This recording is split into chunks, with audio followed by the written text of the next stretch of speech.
from the rainy North Country. And I mean rainy. Listen to that. Oh, this is Take Me Through It. I'm BJ Finnell. Gotta run inside.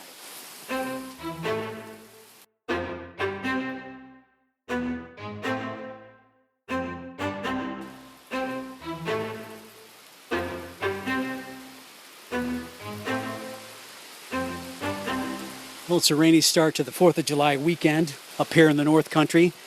So I figured what better time than now to finish the third part of our Gremlins trilogy here on Take Me Through It. Our guest, as has been for our inaugural episodes, movie producer Michael Finnell, one of the geniuses behind Gremlins and eventually Gremlins 2. Let's pick it up when Mike explains why, 8 years after that box office smash of Gremlins, why it took them so long and what it took to put together Gremlins 2, the new batch.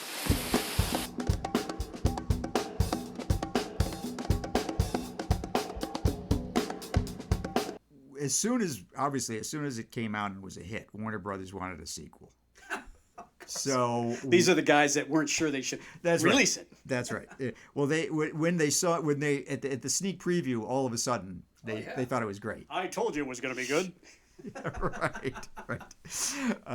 So what happened is we went through several drafts with several different writers, and nothing was working. Nothing worked. So in the meantime, we made a couple of other movies. We made Explorers, which was not a big hit.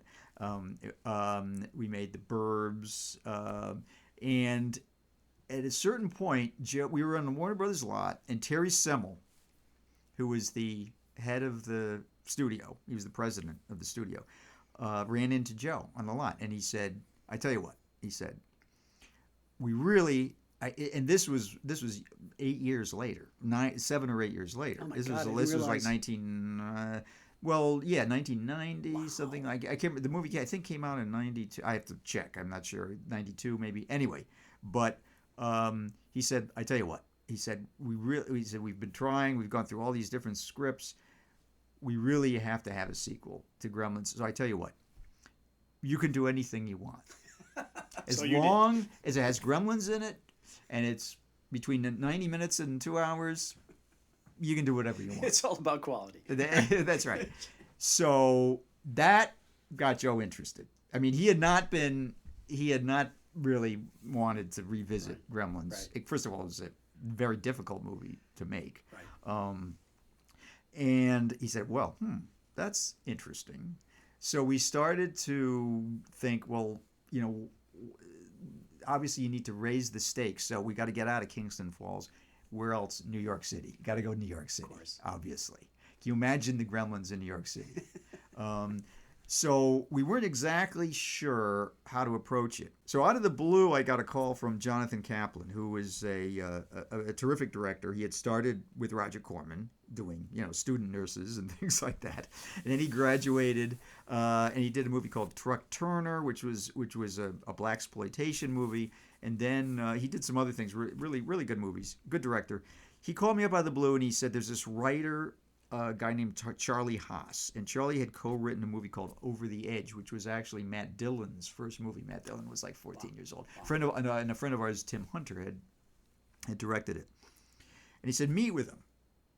And so we met with Charlie, and I believe that it was he who came up with the whole idea of, well, first of all, we realized that we couldn't practically have the Gremlins running around in New York City. We could on the subways. Because the technology hadn't advanced. Yeah, there was much. That's right. We were still talking about puppets. This was still way before digital effects. But this was like 8 years later after the But this technology hadn't changed that much. It hadn't really. Well, it certainly hadn't had the big explosion into CGI, computer generated images. That really wasn't until Jurassic Park that really exploded. So this was way before that. So Charlie came up with the idea of housing it, keeping it in this building, and the idea was to make it a quote unquote smart building, The technology was just starting then. Right, and you turned it into a smart-ass building. That's right. It was just starting. It was the technology of smart buildings was just starting then. The idea that temperature controls and all these things would be automated. Artificial intelligence, really. I mean, that concept was really just starting back then. So he said, yeah. So well, if we set it in this building, and of course the building there's got to be a developer that's built this building. How about somebody kind of like Donald Trump? And so he came up with the name Daniel Clamp. And the guy what he was actually, because also in the building was a cable news, a cable channel, all these, actually a whole bunch of different kinds of cable channels. And so he was a cross between Donald Trump and Ted Turner. Perfect. Yeah, Daniel Clamp. So that's where that came from. That's how it developed into setting the movie into this building. And then of course we came up with the fact that now Billy and Kate have Jack Allegan and Phoebe Cates have left Kingston Falls, and now they work in the building. He works in the art department because he was set up as an artist in the beginning, and she is a tour guide because they give tours of the building.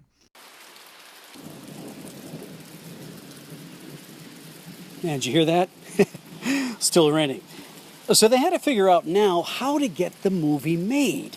It had been 8 years and technology really hadn't advanced that much, and they had to stick true to the Gremlins brand, but they just couldn't do the same kind of movie over again. It wouldn't work. So Mike and company had to tackle that challenge and try to figure out a way how to make Gremlins 2 the new batch, so it really was new.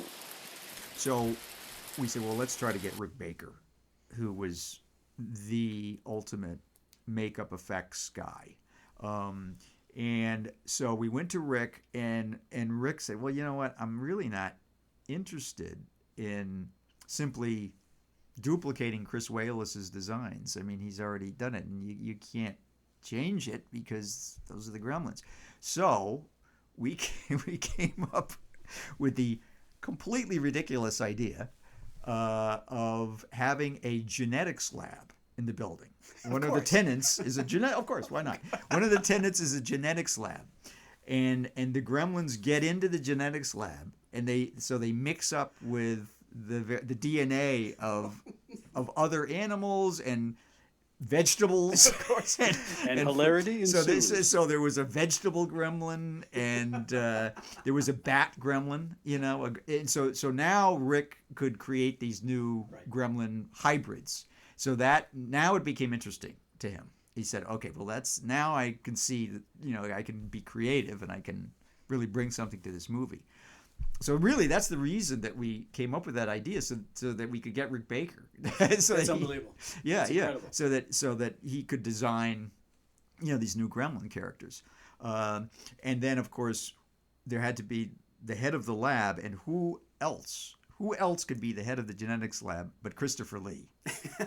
Of course. Joe and I were both huge fans of his. How did you get him? You know what? The guy made hundreds of movies. I mean, he just liked to work. And I remember when I was a kid, I had they would, when I was a little kid, they would make these Super 8. They were cut downs. They would take a feature film, and they would cut it down to about 15 or 20 minutes, all the good parts basically, and in Super 8, and you would run it on your Super 8 projector, and there was a little floppy, a little crummy record that you're supposed to be able to sync up with it. Play the audio, and then there would be a pop at the beginning, and then it would immediately go out of sync, and you would have to keep like putting your finger on the records to keep in sync. Anyway, one of them was Horror of Dracula, which was the famous the Hammer Dracula version, which is actually better than the Bela Lugosi, and the character is much closer to the Bram Stoker, as described in the book by Graham, the original novel by Bram Stoker. So I was like a huge fan, and so we just we called his agent, and we just said, hey, do you want to? We sent him the script, and we flew, and he flew in from England, and to play Dr. Catheter, the head of the lab, and he was hilarious and brilliant and so much fun, and Joe and I both became very, very good friends with him. So that was one of the great casting coups in that movie. That's great. So the movie comes out, and it got fantastic reviews. It got great reviews. It was not the hit that Gremlins 1 was. I think it was probably too weird. Maybe. Well, how many sequels? Plus, it was a long time. It was like about 8 years after the fact, so it was maybe a little too long. But people love it, and as I said, it got great reviews, and it did fine. Like, it certainly didn't lose money. So was it the right call to make it? But, well, as far as I'm concerned, it was. Yeah. No, that's I'm asking you. No, I mean, because we had a tremendous amount of fun making it, and I think it's completely out to lunch. Things like this is what Terry Semel, I'm sure why he regretted saying we could do anything we wanted. Things like the film breaking in the middle of the movie, and it would, like, the Gremlins get into the theater that you're watching the movie in. They're in the projector, and then all of a sudden, the film melts, and when the audience is sitting there and they haven't seen the movie yet, they think that's really happening. They think the film gets. Of course, now that wouldn't work now because of digital projection. Right. Well, you could still do it. You could still have it like digital. Right. Lines come, but anyway, so the film gets caught in the project, and it melts, because that did happen in those days. Yeah. And then the screen is completely white, and the audience who hasn't seen the movie already goes, oh, and then you see shadows of the Gremlins getting in front of the projector of the white screen, and and then they go, and then everybody turns around. So that kind of breaking the third wall kind of thing was, something that was just, that's why critics liked it, but that's why the studio didn't like it so much. Would there ever be a Gremlins 3? Well, they've been trying to make it. They've gone through many different scripts, and supposedly I've heard rumors that they're getting close to making it, but who knows? Another one of the great fun things that we did was, one of the Gremlins is the brain gremlin from the genetics lab. I guess it drinks DNA from a person or something, and it becomes really smart, and it can talk. Yes, and it speaks in the voice of Tony Randall. I for some reason, that was my idea. I just said Tony Randall is the perfect guy, and so he did this kind of long sort of upper crust Long Island Harvard accent, very effete kind of accent, and Charlie Haas's, some of the lines that Charlie Haas wrote for the Brain Gremlins. I mean, making references to Susan Sontag. I mean, it's really insane. The other little tidbit that's in the movie. And this, we heard that Ted Turner had actually done this for CNN, and this is when all hell, toward the end of the movie, all hell is breaking loose. The Gremlins are destroying the building, and it looks like, oh my God, they might get out into the city, and then it'll be the end of civilization. So the Daniel Clamp character is in his office with Billy, and he says, it might be time for this.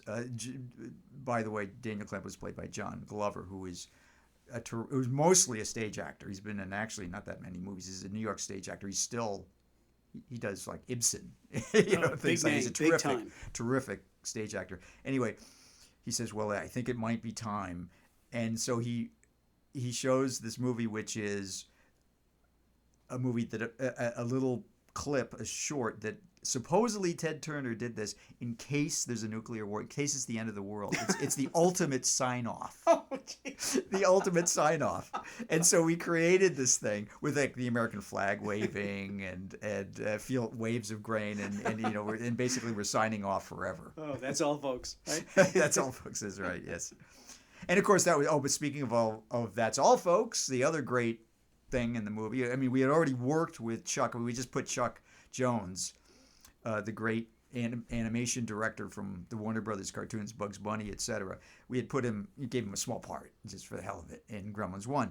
But we actually had him create the opening title sequence with Bugs Bunny and Daffy Duck, which he actually directed and animated, which it was fantastic. That was a huge thrill to actually have Chuck make a piece of film for us for this movie.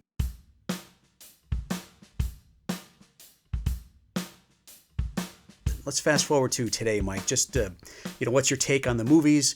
How has Hollywood evolved over the past 90 years or so, or 20 years, or even the past few years? Well, it's certainly over the past. Well, it's evolved tremendously over the past 90 and over the past few years.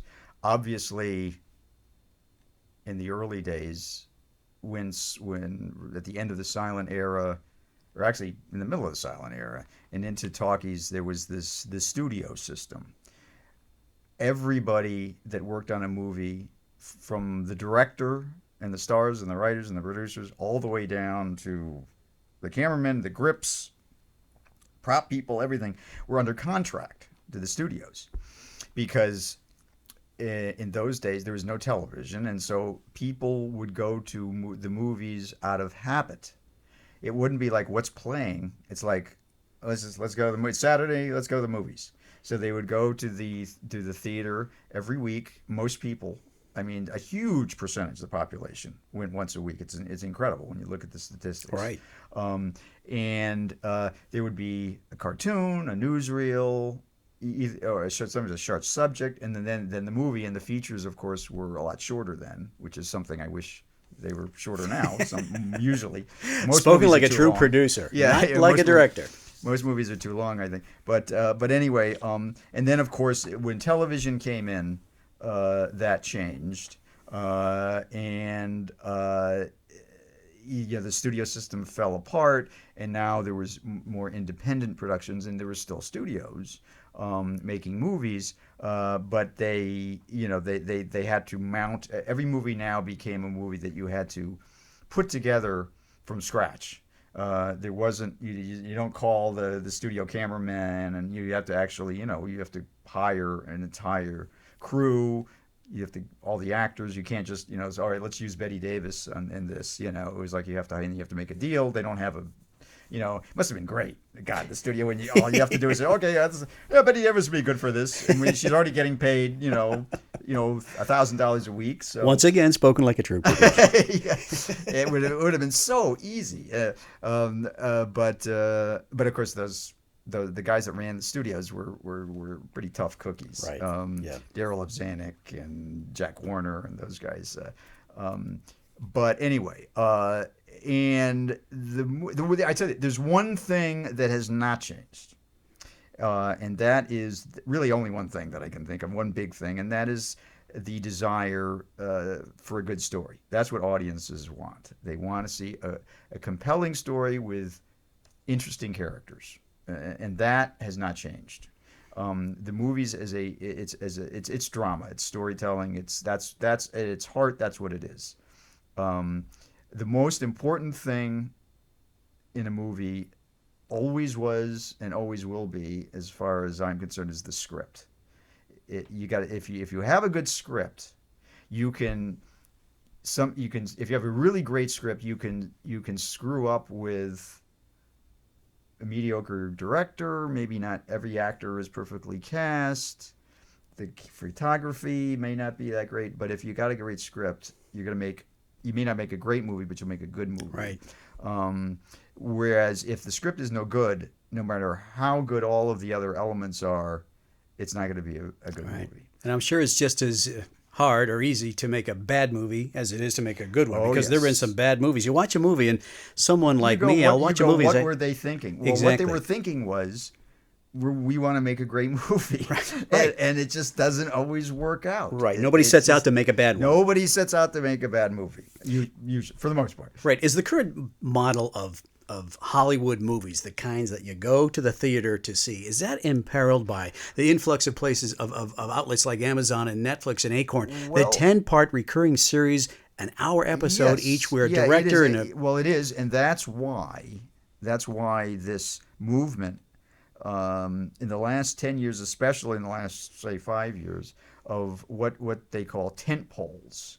And what that means is a movie that basically supports all the releases, the studio's releases for the next few years, because and the Marvel movies, right. Star Wars movies, the DC Comics, Batman, Superman, the Lord of the Rings, and the Hobbit. That's ended, but Marvel is the most obvious example. The Transformer movies. I mean, there's a number of them. I mean, most studios have at least one big, what they call franchise. Franchise. An idea that you can continue to revisit, and that's because they're looking for something that already has built-in audience appeal. In other words, when they made the first Spider-Man movie, everybody already knew who Spider-Man was, right? And the downside of that, of course, is that its originality has become somewhat of a victim.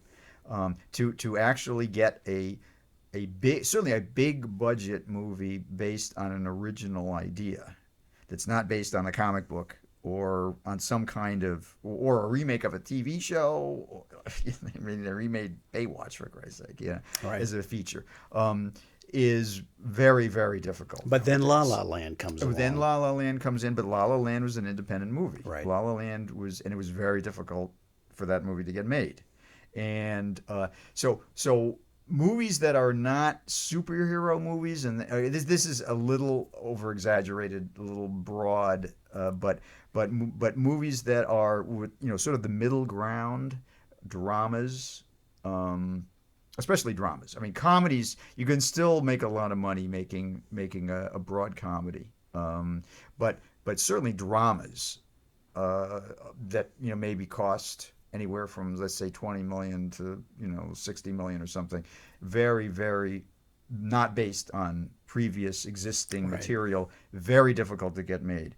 So the result is that especially for adults, sometimes there's weeks go by where there's nothing but these big blockbuster franchise based on a comic book movies. But now there's independent movies, and of course the difficulty as a producer is studio. I mean, when we made Gremlins, and when I started out, I mean, Gremlins was fully financed by Warner Brothers.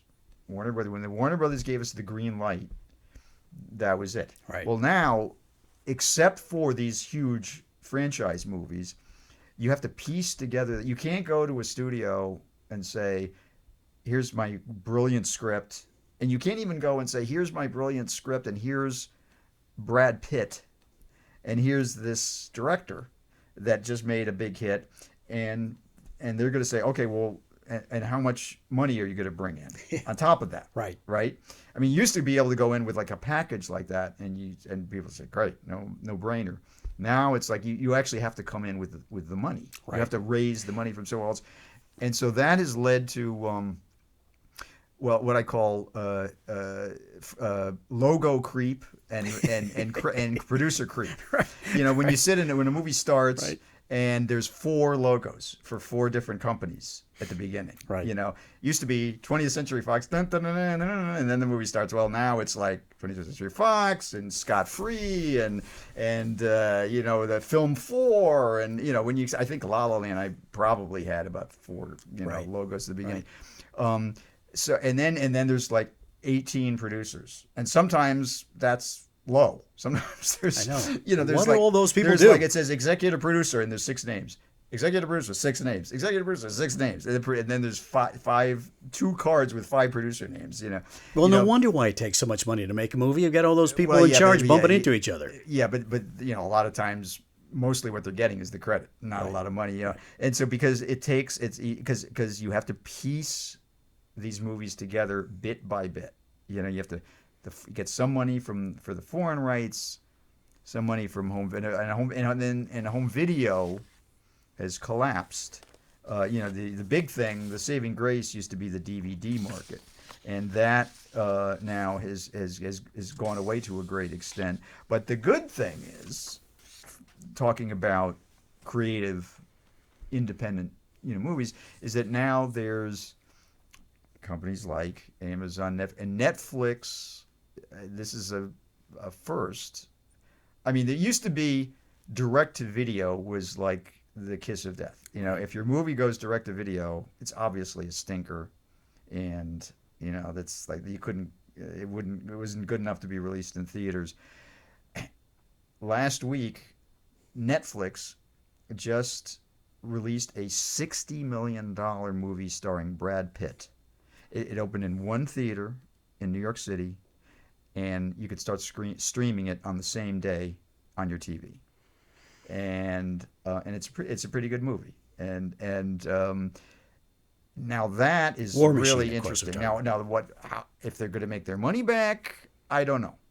But that opens up, huge potential of, if people are willing and big stars are willing to be, and then they got another movie coming out on Netflix and the end of June, I think, with Jake Gyllenhaal is the star, and Tilda Swinton, and so that's really, of course, as a purist, I still love to see movies in theaters. Well, I was going to ask you about that. What about the theater owners? What's their prospect the theater over owners, the next 5 years? And the theater owners, and there's a big battle now going, which is what they call the theatrical window, which is the amount of time between when a movie opens in a theater and when it goes to either DVD and streaming, which is now almost the same thing. Usually the Blu-rays and the DVDs come out, a week or two before, and then after that you can start streaming the movies.